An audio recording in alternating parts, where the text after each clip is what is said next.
BPHN bertemu kembali dengan saya, Valensa, yang akan menemani Anda dalam beberapa menit ke depan membahas berita seputar pembinaan hukum nasional yang telah kami rangkum untuk Anda dalam program BPHN News. Mari kita simak bersama. Pemerintah berkomitmen memperluas akses bantuan hukum dengan memperbanyak pos bantuan hukum atau Posbankum di tingkat desa dan kelurahan.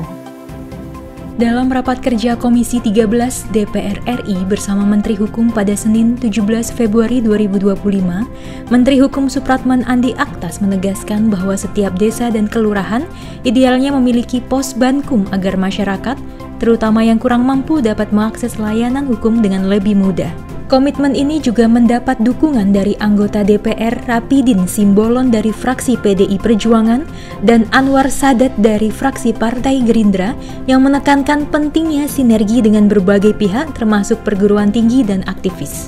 Anwar Sadat menyoroti perlunya sosialisasi yang lebih luas mengenai layanan Posbankum agar masyarakat tahu kemana harus mengadu saat menghadapi masalah hukum. Sementara itu, Rapidin Simbolon menekankan bahwa keberadaan Posbankum di setiap daerah pemilihan dapat mengurangi ketimpangan akses keadilan, khususnya bagi masyarakat yang selama ini terpinggirkan dalam sistem hukum. Selain membahas Posbankum, rapat kerja ini juga mengangkat sejumlah isu penting lainnya termasuk pemberian amnesti, peraturan perundang-undangan, serta penguatan hak kekayaan intelektual. Turut hadir dalam pertemuan ini Kepala BPHN Min Usihen beserta jajaran pimpinan tinggi Pratama BPHN. Kementerian Hukum RI melalui Badan Pembinaan Hukum Nasional terus berupaya memperluas akses bantuan hukum dengan menghadirkan pos bantuan hukum atau Posbankum di tingkat desa dan kelurahan. Kepala BPHN Min Usihen menjelaskan bahwa Posbankum akan memberikan layanan informasi hukum, advokasi, mediasi, serta rujukan advokat yang dijalankan oleh paralegal dari kelompok keluarga sadar hukum atau Kadarkum. Sebagai langkah awal, BPHN menggelar pelatihan paralegal serentak bagi 3.019 peserta dari seluruh Indonesia. Calon paralegal akan menjalani pelatihan intensif selama 3 hari dan praktik lapangan selama 3 bulan sebelum mendapatkan sertifikasi sebagai Certified Paralegal of Legal Aid. Program ini dirancang sebagai inisiatif berkelanjutan yang dijamin dalam Peraturan Menteri Hukum dan HAM Nomor 3 Tahun 2021 dengan harapan Posbankum dapat menjadi bagian dari pembangunan hukum jangka panjang di Indonesia. Kepala Pusat Pembudayaan dan Bantuan Hukum BPHN, Konstantinus Kristomo, menegaskan bahwa pelatihan ini merupakan bagian dari upaya meningkatkan kompetensi paralegal dalam memberikan layanan hukum yang merata. Kementerian Hukum RI melalui Badan Strategi Kebijakan atau BSK menggelar kegiatan persamaan persepsi pedoman penilaian Indeks Reformasi Hukum atau IRH tahun 2025. Acara yang berlangsung pada 18 Februari 2025 ini bertujuan memfinalisasi pedoman IRH yang akan diterapkan tahun depan.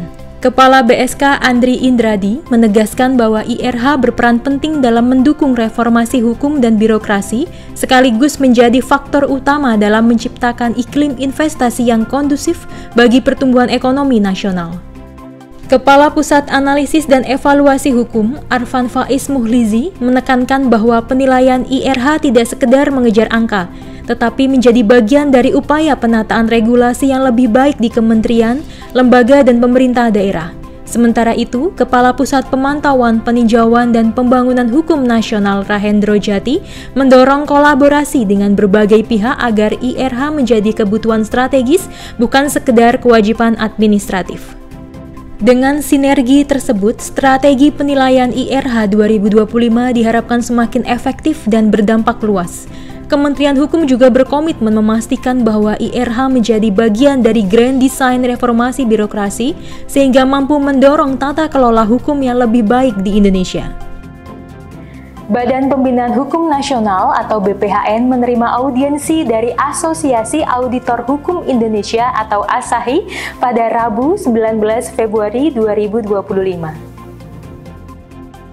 Dalam pertemuan ini, Kepala BPHN Min Usihen menegaskan bahwa lembaganya tengah fokus menyusun instrumen pemantauan dan peninjauan undang-undang pasca diterbitkannya Peraturan Menteri Hukum Nomor 1 Tahun 2024. Regulasi tersebut mengalihkan fungsi perencanaan hukum ke Ditjen PP, sementara BPHN mendapatkan mandat baru dalam pembangunan hukum nasional.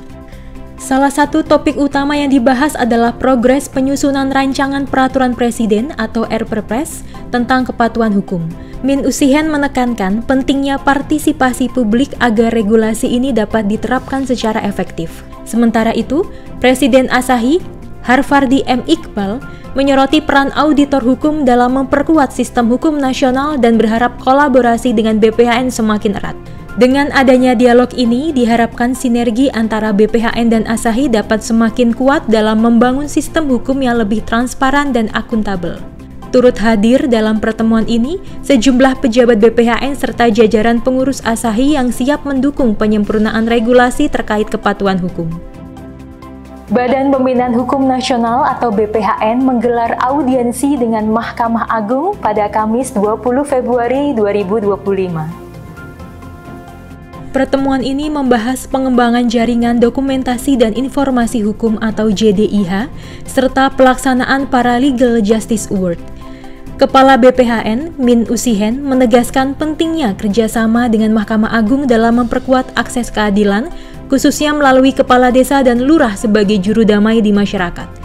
Selain itu, BPHN berencana mewajibkan pendirian pos bantuan hukum di setiap desa dan kelurahan sebagai bagian dari program Paralegal Academy. Ketua Muda Pembinaan Mahkamah Agung, Syamsul Ma'arif, menyambut baik inisiatif ini dan menyoroti manfaat Paralegal Justice Award dalam mengurangi beban perkara di pengadilan. Ia juga mendukung upaya integrasi Direktori Putusan Mahkamah Agung dengan JDIH BPHN untuk memperluas akses informasi hukum bagi masyarakat. Panitera Mahkamah Agung, Heru Pramono, menambahkan bahwa klasifikasi putusan berdasarkan jenis perkara dapat mempermudah pencarian dan pemanfaatan data hukum.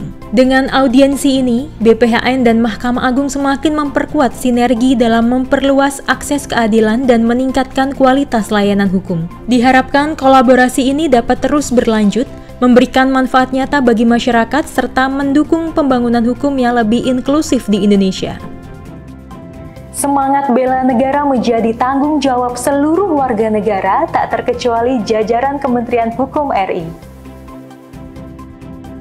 Menteri Hukum Supratman Andi Aktas menegaskan pentingnya menjaga keutuhan NKRI dengan menggelorakan semangat bela negara di setiap lini profesi.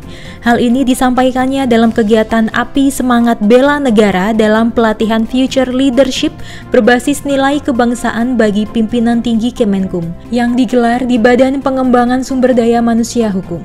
Dalam arahannya, Menkum menyampaikan 5 pesan utama, diantaranya meningkatkan keimanan dan ketakwaan, menjunjung kepentingan bangsa di atas kepentingan pribadi, serta tidak mudah terprovokasi oleh ancaman yang berpotensi memecah persatuan.